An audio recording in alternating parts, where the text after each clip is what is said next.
চারদিকে ভিড়, খাবারের দোকানগুলোর সামনে লম্বা লাইন, বাতাসে সুস্বাদু খাবারের গন্ধ।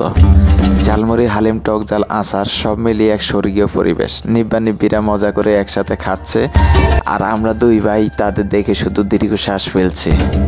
আসসালামু আলাইকুম। হঠাৎ সামনের এক দোকানে দেখি আমাদের পরিচিত গেরিলা বাহিনী জড়ো হয়ে গেছে। রবিউল ভাই, রকিব ভাই, মিনাজ ভাই, মানিক ভাই সবাই হাজির। সবাই মিলে জমজমাট আড্ডা চলছে, সাথে চলছে লোভনীয় আচার খাওয়ার প্রতিযোগিতা। একজন আচার নিয়ে এলে সবাই এমন ঝাঁপিয়ে পড়লো যে 30 সেকেন্ডের মধ্যে প্লেট খালি। যাই হোক, চাঁদপুরের পদ্মা, মেঘনা, যমুনা, ত্রিমোহনায় গিয়েছি একটু শান্তি খুঁজতে। নদীর পাড়ে এক বিশাল বট গাছের নিচে বসে মনে হলো, এই তো জীবন। কিন্তু সামনে যা দেখলাম তাতে শান্তি উড়ে গিয়ে হিংসার আগুন জ্বলে উঠল। চারদিকে শুধু নিব্বা নিব্বি, যেন কোনো ফ্রেমের ওয়াল টুর চলছে এখানে। নদীতে লঞ্চ, ট্রলার, নৌকার ব্যস্ততার আর তীরে নিব্বা নিব্বিদের অশান্তি। মনে মনে ভাবলাম, আমাদের জীবন কি শুধু দেখার জন্য? কবে আমাদের কপালে নিব্বা জীবন আসবে? এই যেন এক নতুন রাজ্য। নীল আকাশের নিচে গরমের মোমো ভাব, কিন্তু হঠাৎ ঠান্ডা বাতাস এসে যেন কলিজাটা এক নিমিষে শীতল করে দিল। এমন প্রশান্তি মনে হয় বহুদিন পাইনি। এরপর গরমের তেজ একটু কমাতে ধরলাম আইসক্রিমের শরণাপন্ন। আম, ব্যানানা ফ্লেভার সব রকমের আইসক্রিম নিয়ে শুরু হলো সুষে সুষে খাওয়া প্রতিযোগিতা। এক চুমুকে যেন স্বর্গীয় শান্তি। এমন লোভনীয় আইসক্রিম মনে হলো যেন আমের রাজ্যে হারিয়ে গেছে। আইসক্রিমের সাথে আয়েশ করে আমও খাচ্ছে। এতটাই টেস্টি আর সুবাসিত মনে হচ্ছে আম গাছের ডালে ঝুলে আছে। আম ব্যানানার ফ্লেভারের ঠান্ডা ঠান্ডা আইসক্রিম, এক চুমুকে যেন সব গরম দূর। এমন লোভনীয় আইসক্রিম হাতে পেলে আর কি কেউ দেরি করে? সবাই মিলে চষে চষে উপভোগ করছি, যেন শৈশবে ফিরে গেছে। স্বাদ এমন যে মনে হচ্ছে আমের রাজ্যে হারিয়ে গেছে। চারপাশে শুধু আম আর আম।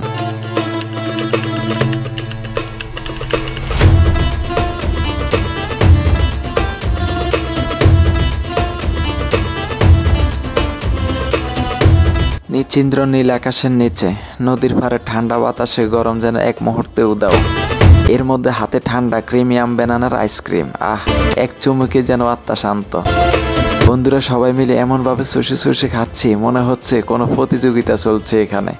কে আগে শেষ করতে পারে? এক কামড়ে জিভে গলে যাচ্ছে, আর সেই মিষ্টি আমের সুগন্ধ মনে হচ্ছে একেবারে আমের বাগানে বসে আছে।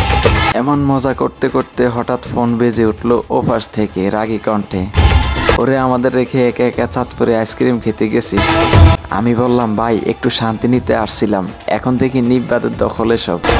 ওপাশ থেকে বন্ধু রাগী কণ্ঠে বলতেছে, তোর সাথে আর কখনো বের হবো না আমি। যাই হোক, ওপাশ থেকে ভাই একটু হালকা কন্ট্রোলে এসে বললো, দোস্ত তোর জন্য আমার হিংসা লাগতেছে, কবে যে আমরা নিব্বা হতে পারবো। যাই হোক, এরপর একটু হালকা মজা টজা করে কাজের কথা আসলাম, আর কাজের কথা শেষ করে তারপর ফোন রেখে দিলাম। কি লোভনীয় স্বাদ। মনে হচ্ছে যেন শৈশবের সেই দিনগুলোতে ফিরে গেছে, যখন আইসক্রিম হাতে পেলেই পুরো দুনিয়া ভুলে যেতাম। বন্ধুরাও আমার আশেপাশে সবাই নিজের মতো করে আইসক্রিম উপভোগ করছে। কেউ ধীরে ধীরে চষে খাচ্ছে, কেউ আবার কামড়ে খেতে গিয়ে দাঁতে ঠান্ডা লাগিয়ে চমকে উঠছে। আমি বরাবরের মতো আয়েশ করে খাচ্ছি, যেন এই মজাটা বেশি দিন ধরে উপভোগ করতে পারি। মাঝে মাঝে চোখ বন্ধ করে সেই পুরনো স্মৃতিগুলো মনে পড়ছে। ছোটবেলায় যখন 5 টাকার আইসক্রিম কিনতাম, তখন যেন পুরো রাজ্যে সুখ পেয়ে যেতাম। এর মধ্যে আমার এক বন্ধু বলে উঠলো, ভাই মনে হয় না আমরা ছোটবেলায় যত মজা নিয়ে আইসক্রিম খেতাম এখনো ততটা খেতে পারি। আমি হেসে বললাম, দেখ ভাই, আইসক্রিমের স্বাদ হয়তো একই, কিন্তু শৈশবের মতো নির্ভেজাল আনন্দ আর অনুভূতি পাওয়া কঠিন। সবাই একসাথে হেসে উঠলাম, আর মনে মনে ভাবলাম, সত্যিকারের আনন্দ আসলে ছোট ছোট মুহূর্তের মধ্যেই লুকিয়ে থাকে। একটা সাধারণ আইসক্রিমও যদি এত সুখ দিতে পারে, তাহলে জীবনের প্রতিটা মুহূর্তকে উপভোগ করতে হবে। এদিকে আমি আর রকিব ভাই আইসক্রিমের স্টিক চিবোতে চিবোতে এমনভাবে বসে আছি যেন বাচ্চা বয়সে ফিরে গেছি। স্টিকটা চিবিয়ে মনে হচ্ছিল মধু চষে খাচ্ছি। এর মধ্যে মেহেদি ভাই কল দিল। কিরে, কোথায় আছিস? আমি বললাম, ভাই চাঁদপুর আছি, নিব্বা নিব্বিদের ভিড়ে হারিয়ে গেছে। মেহেদি ভাই বলল, ঠিক আছে, আইসক্রিম নিয়ে বসে থাক, আমরাও আসতেছি।